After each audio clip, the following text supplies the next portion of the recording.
भेड़िए ने बकरियों को मशवरा दिया था कि तुम अपने मालिक के खूंटे में बंधी रहती हो, जरा जंगल में टहल कर देखो, खुली हवा है, फिजा है, हर तरीके का चारा, सब्जी और हरियाली तुम्हें मिलेगी। बकरियों ने समझा कि हाँ, ये भेड़िया तो हमारा हमदर्द है, बड़ी अच्छी बात बतला रहा है। उन बकरियों ने अपने मालिक के खिलाफ मिमियाना शुरू कर दिया, मैं। मालिक ने उस बकरियों के पास आकर जायजा लिया तो पता चला कि ये बकरियां खूंटे से निकलना चाहती हैं। हमें आजादी चाहिए, हमें आजादी चाहिए, हमें खूंटे में नहीं बंधना है, हम इस घर के अंदर नहीं रह सकते, हमें बाहर जाना है, जंगल के अंदर हमें आजादी है, हर तरीके का खाना है, हर तरीके का चारा है, तुम तो एक ही किस्म का लाकड़ा में खिलाते रहते हो, हमें घूमना है, फिरना है। एक बूढ़ी बकरी भी उसी बकरियों के रेवड़ में थी, वो कहने लगी, तुम्हारा मालिक जो तुम्हें रूखा सूखा खिला रहा है उसी को खा लो। आए मेरी बेटियों, आए मेरी बच्चियों, जंगल के अंदर तुम्हें आजादी नहीं मिलेगी। ये खूबसूरत आजादी तुम्हें दूर से बड़ी खूबसूरत दिखाई देगी, लेकिन अंदर से बड़ी घिनौनी है। तुम उकता जाओगी, तुम कोफ्त हो जाओगी, तुम परेशान हो जाओगी। इन तमाम बकरियों ने उस बूढ़ी बकरी से कहा, मां तुम अपना मुंह बंद करो, चुप रहो, तुम तो बुढ़ी हो चुकी हो, तुम तो अपनी जिंदगी जी चुकी हो, 1-2 महीने की और मेहमान हो, हमसे हमारी जिंदगी का हक क्यों छीन रही हो? हमें बाजार, हमें गांव में, हमें जंगलों में घूमने दो। वो खूंटा तोड़ने लगी, रस्सियां तोड़ने लगी। जब काम नहीं चला तो भूख हड़ताल कर देती हैं बकरियां। मालिक जो खिलाएगा खाएंगे ही नहीं। मालिक ने सोचा कि इनके भूखा मरने से बेहतर है इन बकरियों को उनका की आजादी दे दी जाए जो मांग रही हैं। मालिक को रहम आ गया और मालिक ने उन बकरियों की रस्सी को ढीला करके छोड़ दिया। छलांग लगाती हुई, फलांगती हुई ये बकरियां जंगल के अंदर जाती हैं। जंगल के अंदर ये बकरियां जाती हैं, टहलती हैं, बड़ी खुली हवा आ रही है। देखो ये कैसी हरियाली लगी है, हम ये खाएंगे, वो खाएंगे, यहां आराम से घूमेंगे फिरेंगे। बूढ़ी बकरी अपने मालिक को छोड़कर नहीं जाती है। 1 महीने की ही जिंदगी सही, लेकिन खैर व आफियत के साथ तो रहेगी। जैसी ये बकरियां अपने मालिक की आजादी उसके खूंटे से बंधन छुड़ाती हैं और जंगल में जाती हैं। जो भेड़िए आजादी बकरियों की बात कर रहे थे, जंगल की खुली फिजाओं में घूमने की बात कर रहे थे, वहीं पहाड़ी के दामन में वही भेड़िए छिपे हुए थे। उन्होंने इन बकरियों को खुला जंगल में घूमता हुआ देखा तो वो भेड़िए उनके ऊपर टूट पड़े और उन बकरियों को खा गए, उन बकरियों को फाड़ डाला, सबने उनको नोच डाला।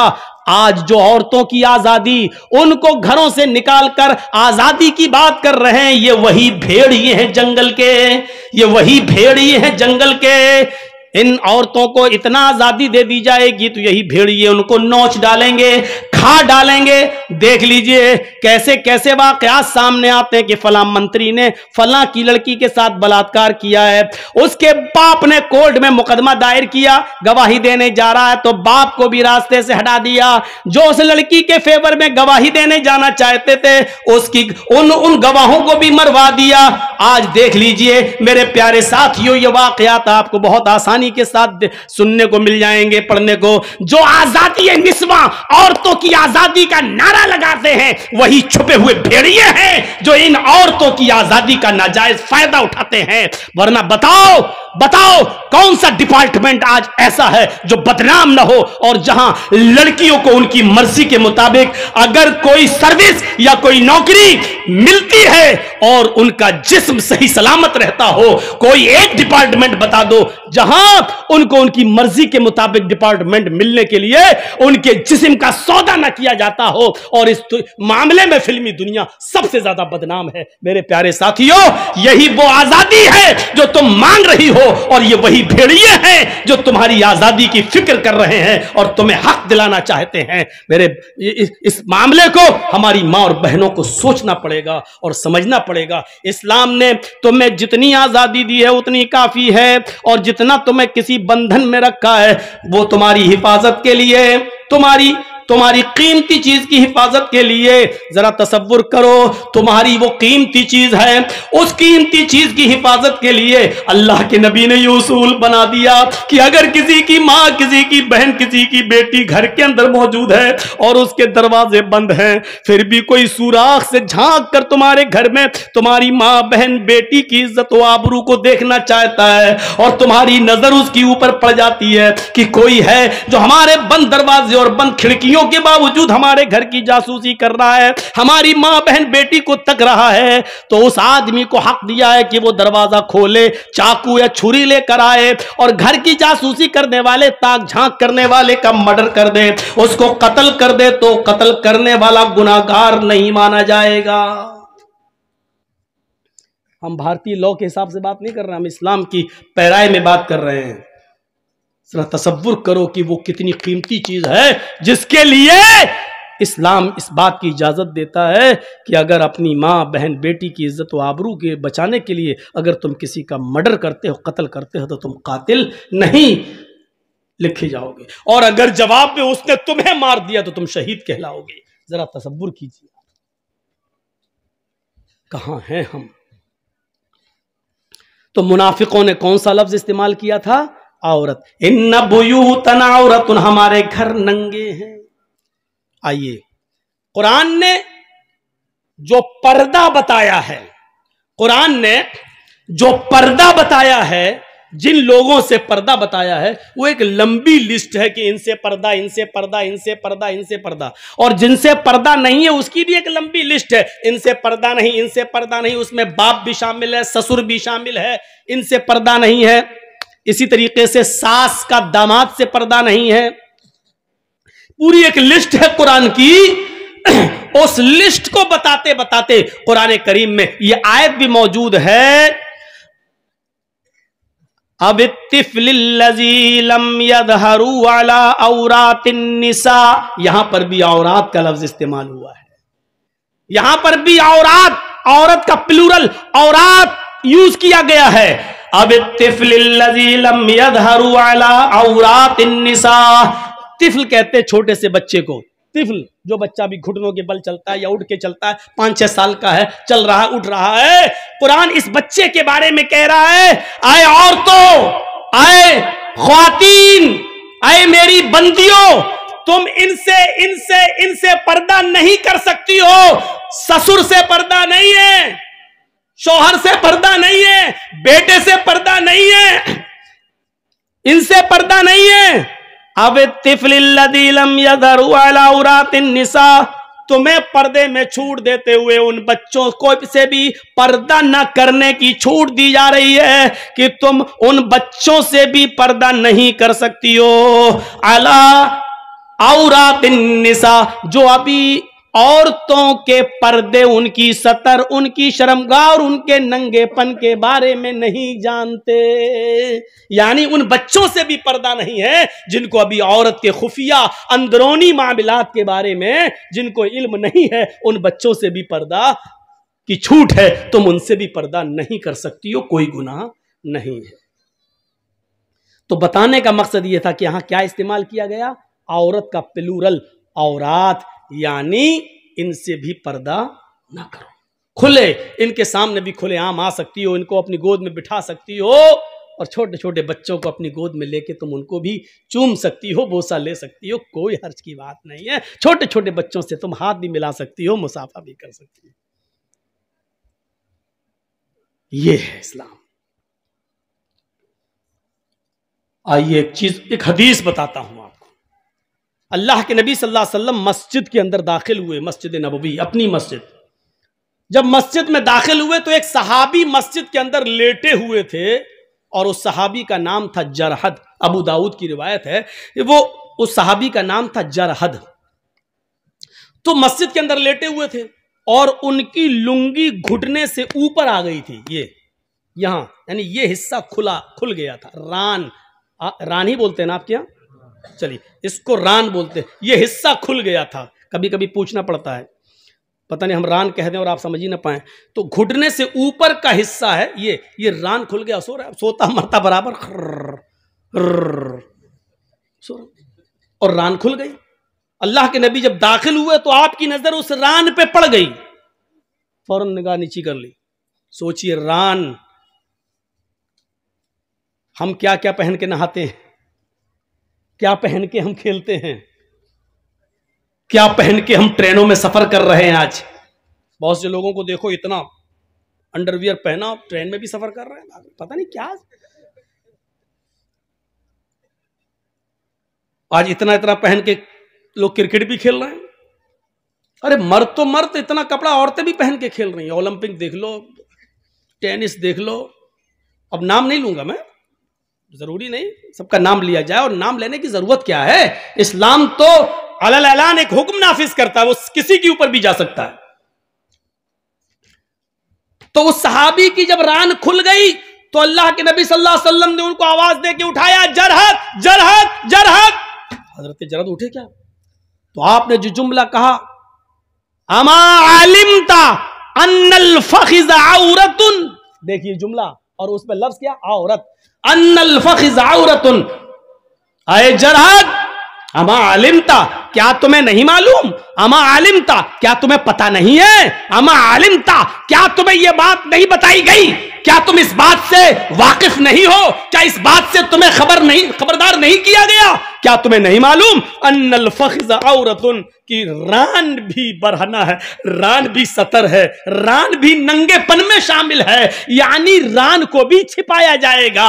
अन्नल फखिज़ औरतुन, ये रान भी छिपाने की चीज है, सतर है। अब सवाल ये पैदा होता है, घुटने से ऊपर का हिस्सा खुल जाए तो वुजू टूटता है या नहीं टूटता है, ये एक अलग मसला है। रान खुल जाने से या घुटने का ऊपर का हिस्सा खुल जाने से वुजू नहीं टूटता है, ये बात याद रखिएगा। बहुत से लोग रान खोल के लुंगी ऊपर हो गए, वो वुजू कर। भाई तेरे बाप के फतवे कहां से लाया तू? वुजू जिन चीजों से टूटता है उसकी एक लिस्ट बता दी अल्लाह के नबी सल्लल्लाहु अलैहि वसल्लम ने, 7 चीजों से, उनको दोहराने की जरूरत नहीं, सबको मालूम है। उनमें रान का खुल जाना भी शामिल, रान का खुल जाना शामिल नहीं है। रान जो खुल जाए, हाँ, लेकिन खुलना नहीं चाहिए, इसका पर्दा है नाफ से लेकर घुटने तक। देखिए ये जो नाफ है, नाभि जिसको बोलते हैं आप लोग, नाफ से लेकर घुटने तक इतना हिस्सा मर्द से भी छिपाएगा और इतना हिस्सा औरत से भी छिपाएगी, याद रखिएगा। नाफ से लेकर घुटने तक का हिस्सा ये मर्द को मर्द का भी नहीं देखना चाहिए और इतना ही हिस्सा औरत को औरत का भी नहीं देखना चाहिए। औरत का औरत से इतना पर्दा है और मर्द का मर्द से भी इतना पर्दा है। मर्द किसी मर्द की रान पर नजर नहीं डाल सकता, औरत किसी औरत की रान पर नजर नहीं डाल सकती। जो खेल रही हैं उनके बारे में क्या किया जाए, फैशन शो में जो आ रही हैं अब क्या किया जाए, टीवी सीरियलों में जो ये सब पहन के आ रही हैं उनके बारे में क्या किया जाए। तो आपने कहा अमा अलिमता अन्नल फखिज़ औरतुन, आए जरहत क्या तुम्हें मालूम नहीं कि रान भी औरत है, रान भी सतर है, इसको भी छिपाया जाएगा।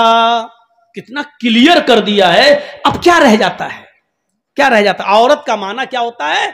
छिपाई जाने की चीज, यानी पर्दा। औरत का माना ही है सतर, औरत पर्दा करेगी। अल्लाह के रसूल सल्लल्लाहु अलैहि वसल्लम ने एक हदीस के अंदर कह दिया, अल मरातु औरतुन, औरत औरत है। लो, ये 2 बार औरत औरत है, क्या मतलब? अल मरातु अरबी में किसको कहेंगे? औरत, और औरतुन औरत। अल मरातु औरतुन, औरत औरत है, यानी औरत पूरी की पूरी छिपाए जाने की चीज है। औरत पूरी की पूरी सतर है, उसको छिपाया जाएगा, वो गैर मर्दों के सामने नहीं आ सकती है। देखिए, हम इस्लामी लेबल पर बात कर रहे हैं। अब आप वो सब सवाल मत करिएगा कि मौलाना साहब चुनाव लड़ना कैसा है, फला कैसा है, वो सब आप अपने पास रखिएगा।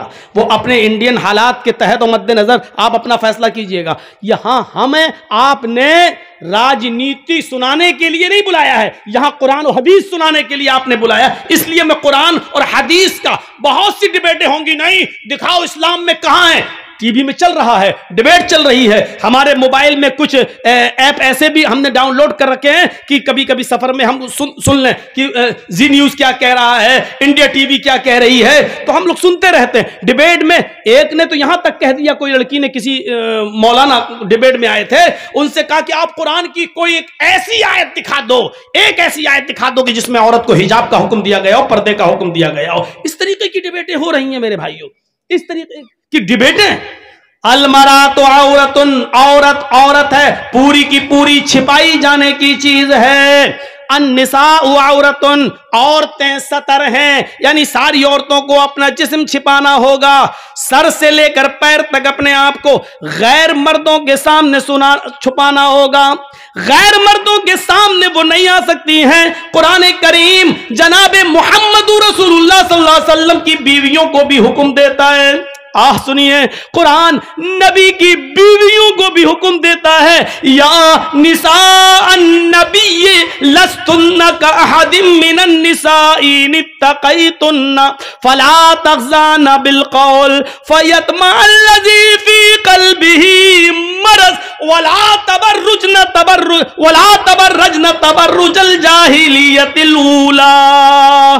कुरान नबी की बीवियों से कहता है, आए नबी की बीवियों, या निसान नबी, आए नबी की औरतों, आए नबी की बीवियों, उसमें खदीजा भी शामिल है, अगरचे वो इस दुनिया में नहीं है, आयशा भी हैं, सौदा भी हैं, ज़ैनब बिन्ते जहश भी हैं, उम्मे सलमा भी हैं, उम्मे हबीबा भी हैं, नबी अकरम की सारी बीवियां शामिल हैं। और कुरान नबी की बीवियों से, अल्लाह नबी की बीवियों को हुक्म दे रहा है, आए नबी की बीवियों, आए नबी की औरतों, आए नबी की वाइफ्स, आए नबी की बीवियों, तुम आम औरतों की तरह नहीं हो, तुम और दुनियावी औरतों की तरह नहीं हो। या निसा अन्नबी लस्तुन्ना का हदिम मिनन निसा, तुम दुनिया की और औरतों की मिसल नहीं हो, उनकी तरह नहीं हो।